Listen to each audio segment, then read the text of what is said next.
नमस्कार। NIUS की इस वर्चुअल कक्षा में आप सभी का स्वागत है। हम अक्सर बात करते हैं जब बालकों के शिक्षा के आधार की, और विश्व स्तरीय स्तर पर हम आज बात कर रहे हैं कि जो हमारे बालक हैं, जो बालिकाएं हैं, जिनमें कुछ क्षमताओं की कमी है, उनके लिए किस प्रकार की शिक्षा का प्रयोजन किया जाए। हम बात करते हैं विशेष शिक्षा की, हम बात करते हैं समेकित शिक्षा की, और बात हम करते हैं समावेशी शिक्षा की। आज हमारे बीच डॉक्टर अखिलेश कुमार, जो कि वर्धमान महावीर ओपन यूनिवर्सिटी कोटा से आए हुए हैं, वो हमारे बीच में हैं। डॉक्टर साहब नमस्कार। और मैं आपको इनसे परिचित कराने के बाद ये बताना चाहूँगा कि ये हमारे बीच आज समावेशी शिक्षा का आरंभ कैसे हुआ, इसके बारे में चर्चा करेंगे। ये बताएंगे कि जो निःशक्त बालक हैं उनके लिए किस तरह की शिक्षा का प्रयोजन किया जाए। साथ ही साथ ये हमको विशेष शिक्षा, समेकित शिक्षा और समावेशी शिक्षा के बीच में क्या अंतर है, इसके बारे में हमें विस्तार से चर्चा करेंगे। मैं अनुरोध करूँगा डॉक्टर अखिलेश कुमार जी से कि वो इस के ऊपर चर्चा प्रारंभ करें। धन्यवाद वालिया सर।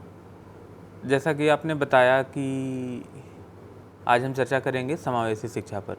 तो समावेशी शिक्षा की अगर बात करें हम, तो हमें थोड़ा पीछे जाना होगा। हमें जाना होगा 1970-75 के दशक में, जब संयुक्त राष्ट्र संघ ने निःशक्त जनों के अधिकारों की घोषणा पत्र the declaration on the rights of persons with disabilities स्वीकृत किया।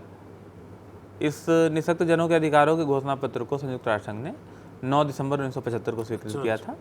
और यह घोषणा पत्र निःशक्त व्यक्तियों के मानवीय अधिकारों के संरक्षण के प्रति सर्वाधिक महत्वपूर्ण प्रतिज्ञा थी, और ऐसा पहला घोषणा पत्र था जिसमें निःशक्त जनों के अधिकारों की बात की गई थी। इसके बाद इसमें ये जानना आवश्यक है कि यह जो घोषणा पत्र था वो अक्षमता युक्त व्यक्तियों की शिक्षा, चिकित्सकीय सेवाएं, नियोजन सेवाएं, आर्थिक और सामाजिक सुरक्षा, रोजगार, अपने परिवारों के साथ रहना, सामाजिक और रचनात्मक प्रतियोगिताओं में भागीदारी, सभी प्रकार के शोषण या अपमानजनक व्यवहार के विरुद्ध संरक्षण और कानूनी सहायता प्रदान करने की वचनबद्धता को बार बार दोहराता है। अगर आप इसको देखें तो 1970 के दशक में कहते हैं कि अमेरिका के जो राष्ट्रपति जॉन एफ कैनेडी हैं, उनकी जो सिस्टर थी उसको मानसिक मंदता थी, और इसी की वजह से उन्होंने president committee on mental retardation constitute किया 1962-63 में। उस कमेटी ने अपनी रिपोर्ट दी, और उसके बाद 1969 में उस कमेटी के जो चेयरपर्सन थे वो डॉक्टर वुल्फenberger और नीर जी, इन लोगों ने एक नॉर्मलाइजेशन की संकल्पना दी। नॉर्मलाइजेशन का मतलब, सिंपल मतलब ये है कि जो एक सामान्य व्यक्ति को सारे अवसर उपलब्ध हैं, वो सारे अवसर अक्षमता युक्त व्यक्ति को भी उपलब्ध कराना। इस नॉर्मलाइजेशन के कॉन्सिक्वेंस के रूप में ये 1975 में संयुक्त राष्ट्र संघ की घोषणा आई, जिसमें कि निःशक्त जनों के अधिकारों की घोषणा की गई थी। इसके बाद जो दूसरा सबसे बड़ा अंतर्राष्ट्रीय प्रयास था वो था Salamanca statement and framework for action on special needs education 1994। Salamanca conference जो है वो 1994 में ऑर्गेनाइज किया गया। सलमांका जो कि स्पेन में है, वहाँ पे स्पेन सरकार और यूनेस्को के द्वारा संयुक्त रूप से विशेष आवश्यकता वाले बालकों की शिक्षा पर 7 से 10 जून 1994 में एक विश्व सम्मेलन का आयोजन किया गया।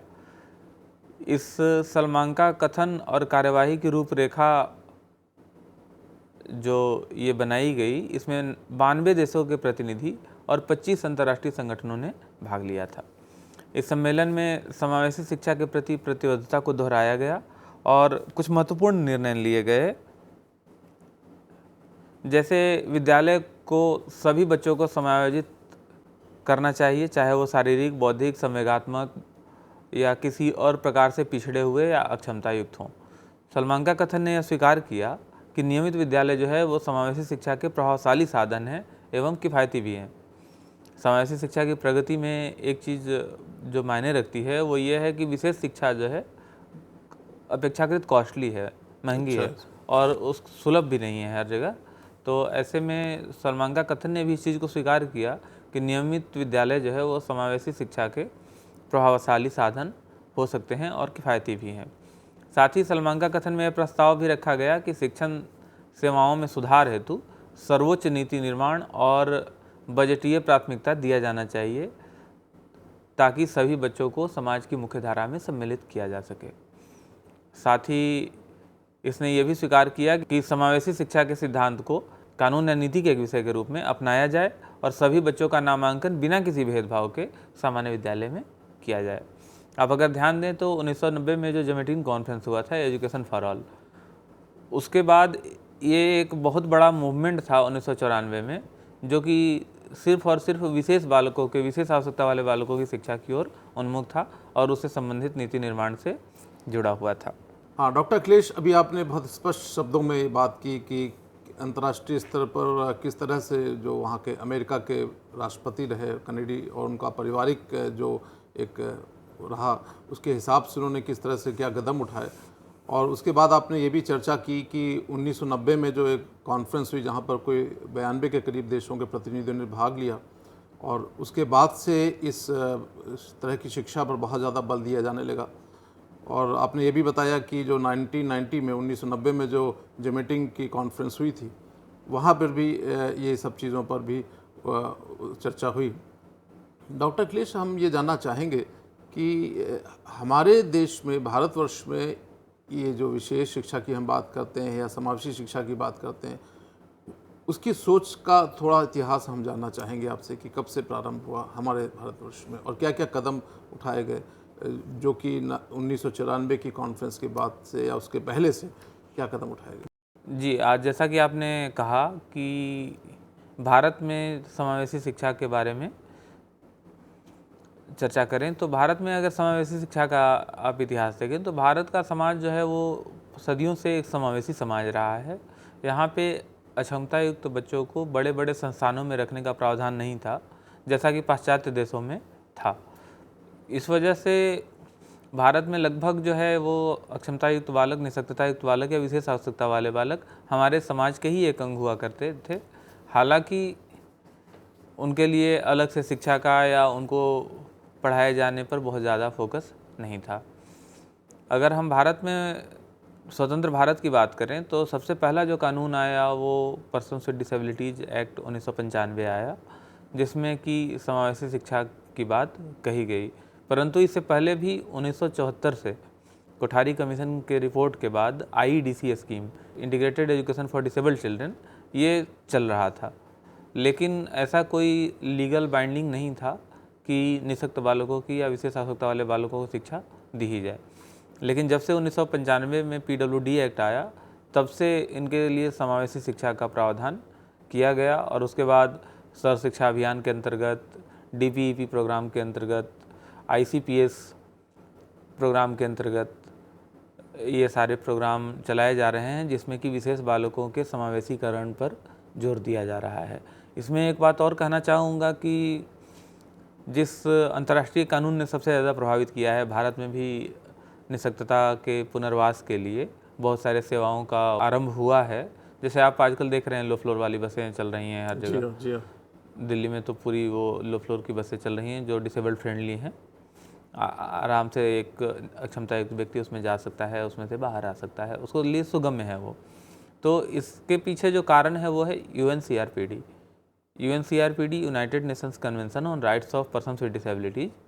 ये 2006 में UN ने एक कन्वेंशन किया था जिसमें अक्षमता युक्त व्यक्तियों के अधिकारों की घोषणा की, जो यह बृहत रूप से अक्षमता युक्त व्यक्तियों के अधिकारों की वकालत करता है और वस्तुतः अक्षमता युक्त व्यक्तियों के अधिकारों को सुनिश्चित करने के लिए यह एक क्रांतिकारी कदम है जो पूर्ण समावेश का पक्षधर है।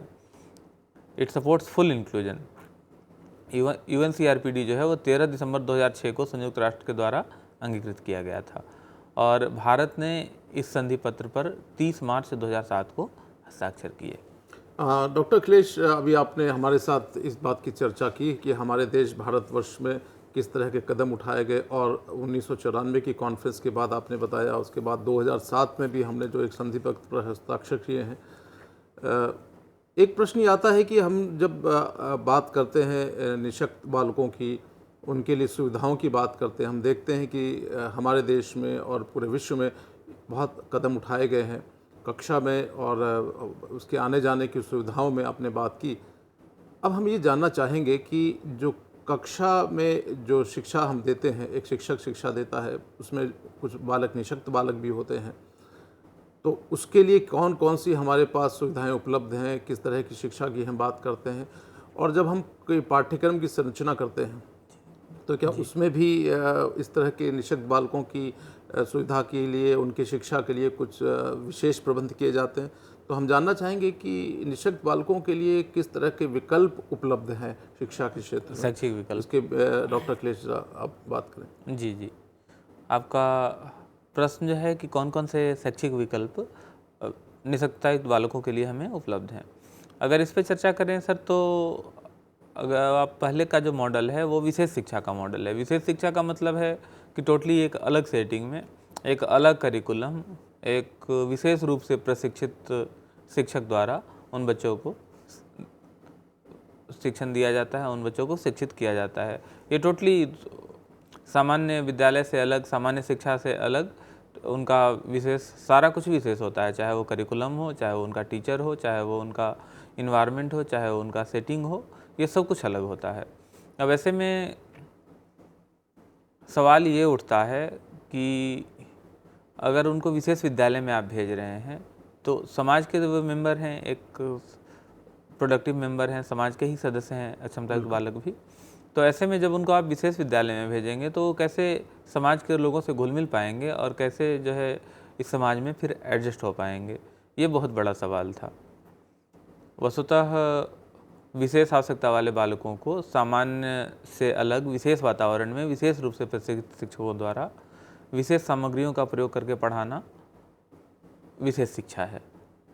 यह कई बार बहुत गंभीर अक्षमता युक्त जो बालक हैं, सीवियर डिसेबिलिटी अगर किसी बालक में है, उनके लिए प्रभावी और लाभकारी सिद्ध हो सकता है, परंतु इसकी जो प्रवृत्ति है वो भेदभावपूर्ण है। क्योंकि आपने वो अक्षमता युक्त बालक को, निःशक्तता युक्त बालक को, एक दिव्यांग बालक को उसके सामाजिक वातावरण से अलग कर दिया है। जब आपने उसको सामाजिक वातावरण से अलग कर दिया है तो आप कैसे उम्मीद करते हैं कि वो सामाजिक व्यवहार, उपयुक्त सामाजिक व्यवहार सीख पाएगा और इस समाज में एडजस्ट हो पाएगा। एक बार देख लेते हैं कि विशेष शिक्षा के प्रमुख गुण कौन कौन से हैं और उसकी कमियां कौन कौन सी हैं। विशेष शिक्षा के प्रमुख गुण में जो है वो सभी बच्चों पर व्यक्तिगत ध्यान दिया जाता है। उसमें एक्चुअली विशेष शिक्षा की जब भी हम बात करते हैं तो उसमें IEP बनाया जाता है, individual education programme, individualised education programme, व्यक्तिगत शिक्षण योजना।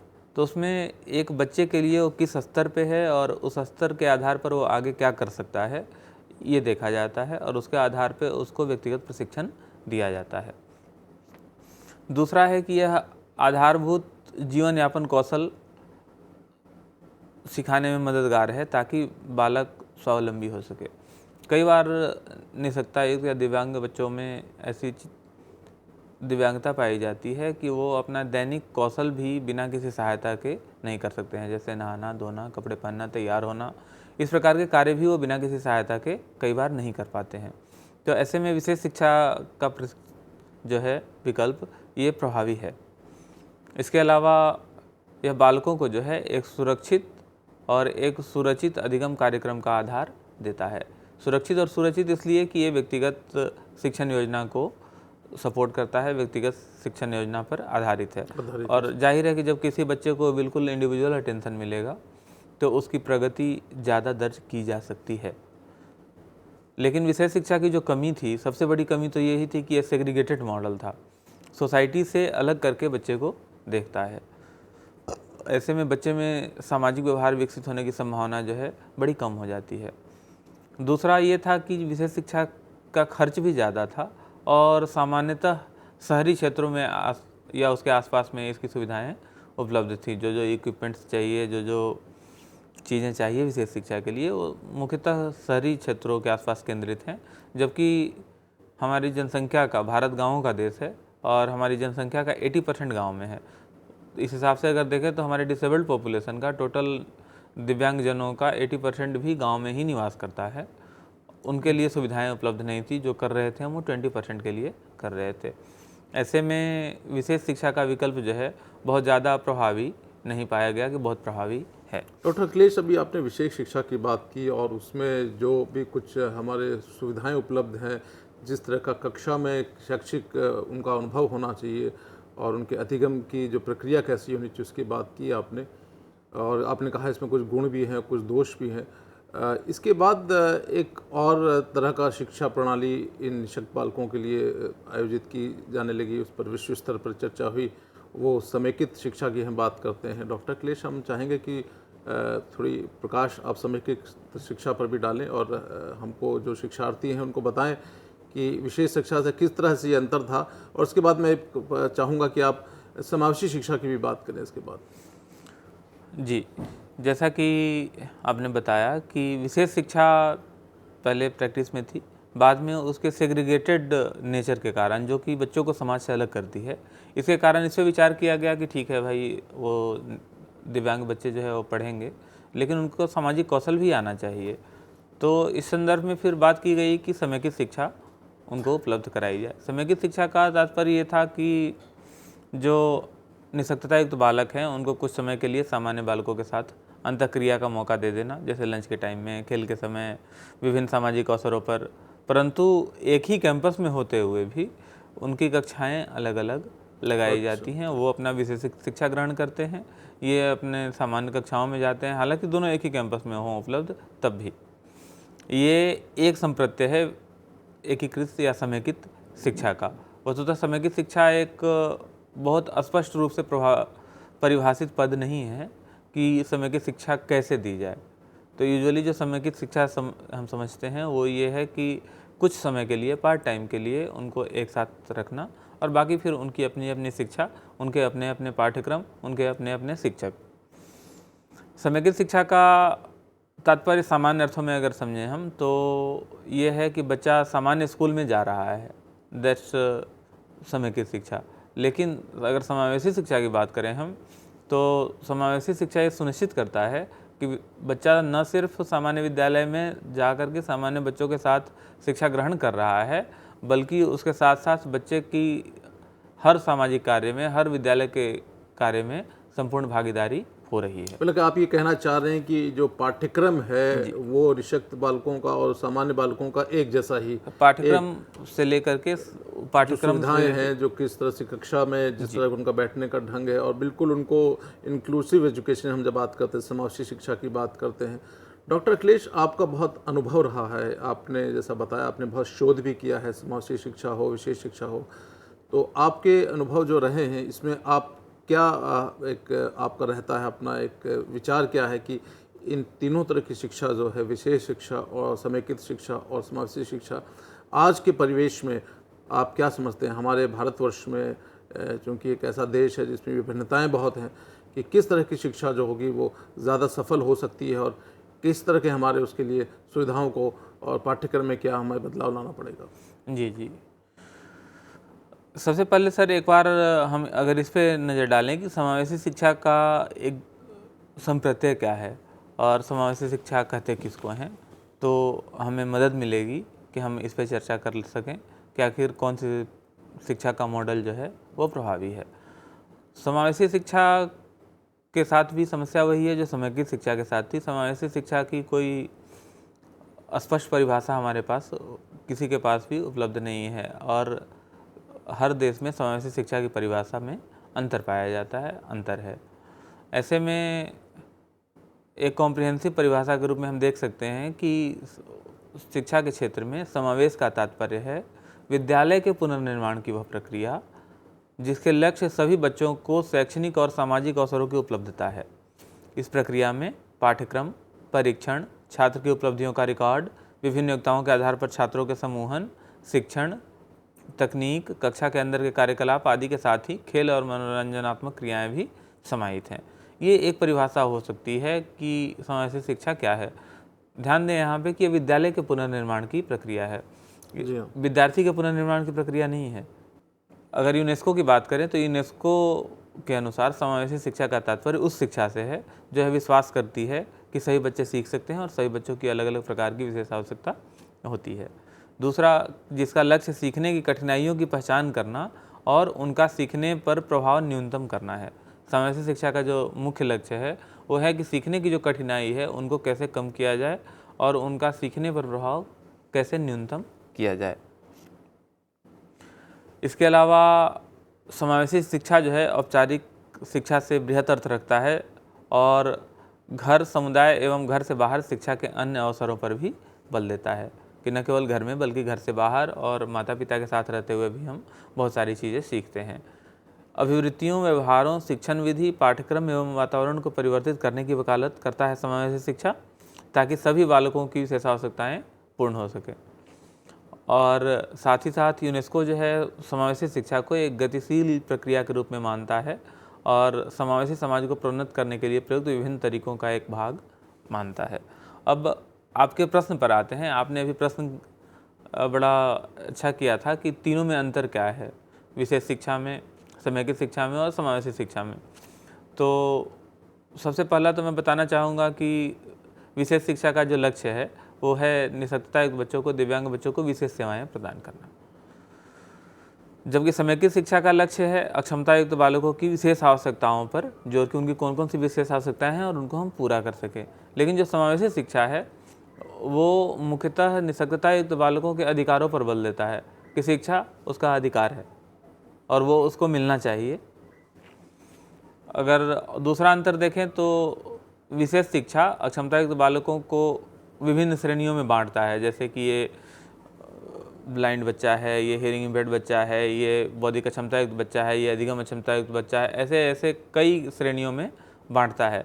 जबकि समेकित शिक्षा जो है वो वकालत करता है कि ये जो निःशक्तता युक्त बालक हैं उनके अंदर परिवर्तन किया जाए ताकि वो सामान्य बालकों के साथ सामान्य विद्यालय में एडजस्ट हो सकें। ये बहुत ही बेसिक डिफरेंस है कि समेकित शिक्षा का मतलब है कि बच्चे को तैयार करना सामान्य विद्यालय में जाने के लिए और तब उसको सामान्य विद्यालय में भेजना, जबकि समावेशी शिक्षा की जो संकल्पना है वो है कि विद्यालय और वातावरण में ऐसे परिवर्तन किए जाएं ताकि कोई भी बालक अपने आप को अक्षम महसूस न करे। ये बेसिक डिफरेंस है इंटीग्रेटेड एजुकेशन और इंक्लूसिव एजुकेशन में। डॉक्टर अखिलेश, एक बात मैं अब जानना चाहूँगा आपसे। बहुत अच्छी तरह से आपने चर्चा की, बता रहे हैं कि किस तरह से हम लोग का अंतर है इसमें, जो विशेष शिक्षा है, जो हमारी समेकित शिक्षा है और समावेशी शिक्षा है। हम एक चीज़ जानना चाहेंगे, हम जब शिक्षा की बात करते हैं डॉक्टर अखिलेश, तो हम संपूर्ण शिक्षा की बात करते हैं और विद्यालय में जो भी विद्यार्थी हो, चाहे सामान्य हो, चाहे एक निःशक्त बालक हो, विशेष बालक हो, जैसा भी हो, शिक्षा तो विद्यालय में वो 6-7 घंटे के लिए आता है, बाकी समय वो अपने घर में बिताता है। खासकर निःशक्त बालक जो हैं, बालिकाएं हैं, तो ये जो संपूर्ण शिक्षा की हम बात करते हैं, इसमें क्या उनके जो माता पिता है उनकी भी शिक्षा वो कैसे रख रखाव करें, निःशक्त बालकों का उनके लिए क्या कुछ प्रयोजन है, उसकी भी बात इसमें कहीं आती है हमारी समावेशी शिक्षा में? जी, माता पिता का प्रशिक्षण जो है वो समावेशी शिक्षा का एक अभिन्न अंग है कि माता पिता को उनके बच्चों को कैसे घर पे देखभाल करनी है, इसके संदर्भ में उनको प्रशिक्षित किया जाए, इसके संदर्भ में उनको बताया जाए। और समावेशी शिक्षा तभी सफल हो सकती है जब उसमें माता पिता की संपूर्ण भागीदारी हो। उनकी भागीदारी की आवश्यकता है और मैं समझता हूँ कि कहीं ना कहीं एक बहुत ज़रूरी बात यह है कि जो समावेशी शिक्षा की हम बात करते हैं तो एक और बिंदु बहुत इसमें बहुत मुख्य महत्ता रखता है, वो ये है कि जो शिक्षक होते हैं उनके लिए क्या अब अलग तरह का प्रशिक्षण की बात यहाँ पर बताएंगे, या वो जो सामान्य शिक्षक है, जो सामान्य शिक्षक का अर्थ मतलब जो सामान्य बालकों को शिक्षक पढ़ा रहा है, क्या वही उसके अंदर योग्यता होगी कि वो उसी कक्षा में बैठे हुए निःशक्त बालकों के लिए भी वैसी शैक्षणिक व्यवस्था कर पाए? तो इस पर थोड़ा प्रकाश डालें।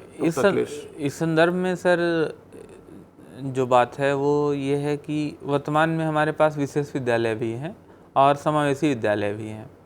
तो ऐसे में जो हमारे सामान्य शिक्षक हैं उनको लघु अवधि के पाठ्यक्रम कराए जा सकते हैं जो कि विशेष आवश्यकताओं को पूरा कैसे करें। इसके अलावा जो हमारे विशेष विद्यालय हैं उनका बहुत बड़ा अपना इंफ्रास्ट्रक्चर है, अपने सुविधाएं हैं, तो उनको एक संसाधन केंद्र के रूप में प्रयोग किया जा सकता है सामान्य शिक्षकों को प्रशिक्षित करने के लिए और उनके एक्सपोजर के लिए, ताकि वो जान सके कि विशेष आवश्यकता क्या है और विशेष आवश्यकताओं को पूरा करने के लिए उनको क्या करना है। अगर ऐसी नीति आती है कि जितने विशेष विद्यालय हैं वो एक संसाधन केंद्र का काम करेंगे सामान्य विद्यालयों के लिए, तो वो न केवल कॉस्ट इफ़ेक्टिव होगा बल्कि प्रभावी भी होगा और एग्जिस्टिंग विशेष शिक्षा का जो इंफ्रास्ट्रक्चर है, जो उसका ह्यूमन रिसोर्स है, उसको भी अच्छे से उपयोग कर पाएगा।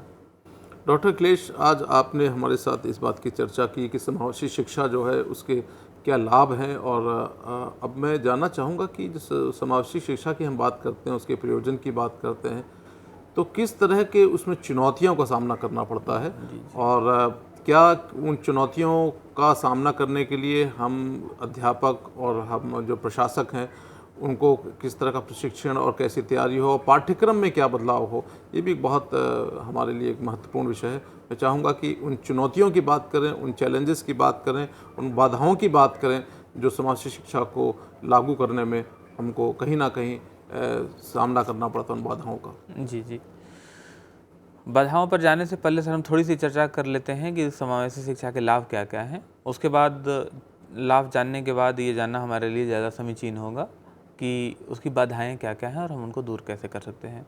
तो समावेशी शिक्षा में जो है हर किसी को लाभ है, वो चाहे अध्यापक हो, चाहे वो विशेष विद्यार्थी हो या फिर अविशेष विद्यार्थी या गैर क्षमतायुक्त विद्यार्थी हो, इन तीनों को लाभ है। अगर समावेशी शिक्षा के लाभ को देखें कि विशेष बालकों को क्या लाभ हैं या सभी बच्चों को क्या लाभ हैं, तो सभी बच्चे ज़्यादा आत्मविश्वास और ज़्यादा आत्मसम्मान युक्त हो जाते हैं। सभी बच्चे विद्यालय के अंदर और विद्यालय के बाहर स्वतंत्र अधिगम की प्रक्रिया सीखते हैं। सभी बच्चे अपने सीखे हुए ज्ञान और समझ का अपने दैनिक जीवन में उपयोग करना सीखते हैं। बच्चे जो है अपने से इतर सहपाठियों एवं शिक्षकों से ज़्यादा सक्रिय एवं प्रसन्नतापूर्ण अंतःक्रिया एक समावेशी विद्यालय में सीखते हैं। इसके अलावा सभी बच्चे अपने से भिन्न बालकों के प्रति, जैसे अगर आप एक डिसेबल्ड बच्चे को नॉन डिसेबल्ड बच्चे के साथ रखेंगे तो जो नॉन डिसेबल्ड बच्चा है वो ये सीखेगा, वो ये जानेगा कि ये भी जो है हमारे जैसा एक बालक है, इसकी सिर्फ आवश्यकताएं अलग है। मतलब कहने का है कि दोनों एक दूसरे को जान पाएंगे और समझ पाएंगे और तब उनके बीच सामाजिक कोहेसन जो है वो डेवलप होगा। सामाजिक व्यवहार दोनों अच्छे से सीखेंगे कि एक दूसरे के प्रति कैसा व्यवहार कर सकते हैं। साथ ही ये बच्चों के संप्रेषण कौशल का भी बेहतर विकास होता है समावेशी शिक्षा में और बच्चे बेहतर जीवन के लिए तैयार होते हैं। इसमें शिक्षकों के लाभ की अगर बात करें हम, तो सबसे पहला फ़ायदा होता है कि शिक्षकों के पास विभिन्न प्रकार के बालकों को पढ़ाने की, वो लर्निंग डाइवर्सिटी की समझ विकसित होती है और उनको पढ़ाने के लिए भिन्न भिन्न तरीके सीखने का अवसर होता है। दूसरा अगर बात करें तो शिक्षकों को व्यक्तिगत भिन्नतायुक्त कक्षा में शिक्षण और अधिगम के लिए नए नए तरीकों का ज्ञान होता है।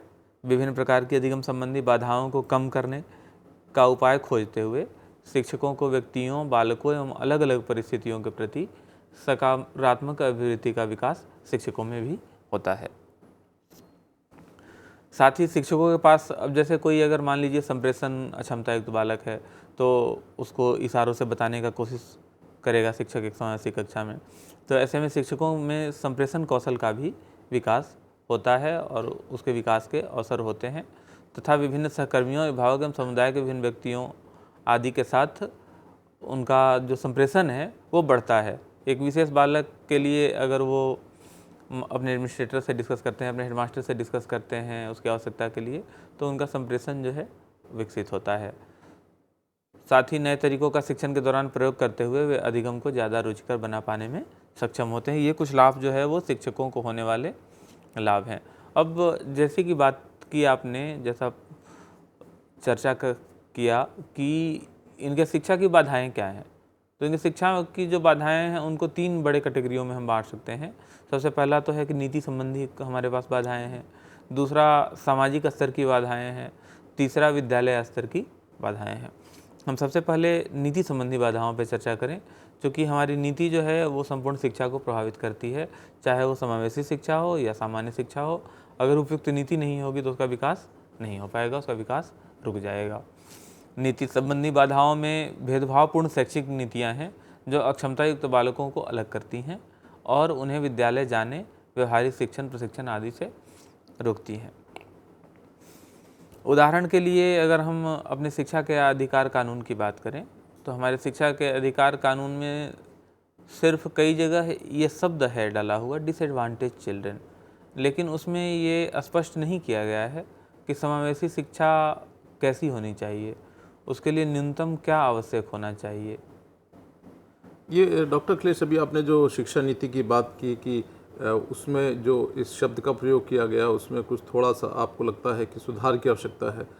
आप क्या समझते हैं डॉक्टर अखिलेश की जो अभी नई शिक्षा नीति का अभी निर्माण हो रहा है उसके बारे में बहुत चर्चा हो रही है, इसका आपने एक डॉक्यूमेंट भी देखा होगा, उसमें जो समावेशी शिक्षा है उसका कुछ प्रयोजन है, उसके बारे में कुछ ऐसी बातें हैं जो कि आपको लगता है पिछली नीतियों से वो कुछ भिन्न है और उसके जो चुनौतियां हैं उसको हमको फेस करने में, उसको हमको आगे देखने में कुछ सहायता होगी। इस पर थोड़ा सा प्रकाश डालें डॉक्टर अखिलेश। सर, हमारी शिक्षा नीति जो है 1986 शिक्षा नीति पे हम अभी तक चल रहे थे, उसमें परिवर्तन तो आवश्यक है ही समय के साथ, लेकिन जो नई शिक्षा नीति आने वाली है उसमें समावेशी शिक्षा के बारे में जो भी प्रावधान रखे जाएंगे उसके बारे में कुछ भी तभी कहा जा सकता है जब वो एक कानून का रूप ले ले या उसका फाइनल ड्राफ्ट, फाइनल जो है वर्जन हमारे पास आ जाए, क्योंकि तब तक क्या परिवर्तन होंगे वो हमें नहीं पता। अभी हमारे बीच में डॉक्टर अखिलेश ने बहुत स्पष्ट शब्दों में विस्तार में चर्चा करी कि समावेशी शिक्षा का आरंभ कैसे हुआ। उन्होंने यह भी हमसे चर्चा की कि जो हमारी विशेष शिक्षा है, समेकित शिक्षा है और समावेशी शिक्षा, इन तीनों में अंतर क्या है और किस तरह से समावेशी शिक्षा में हमको चुनौतियों का सामना करना पड़ता है, क्या बाधाएं क्या आ सकती हैं और किस तरह की शिक्षा नीति की आवश्यकता है इस हमारे देश में, इस पूरे विश्व स्तर पर, जिस तरह से कि हम समावेशी शिक्षा को आगे और अच्छी तरह से बढ़ा ले जाएं। मैं डॉक्टर अखिलेश आपका बहुत बहुत धन्यवाद करना चाहूँगा कि आपने विस्तार से इसके ऊपर चर्चा करी। धन्यवाद। धन्यवाद सर।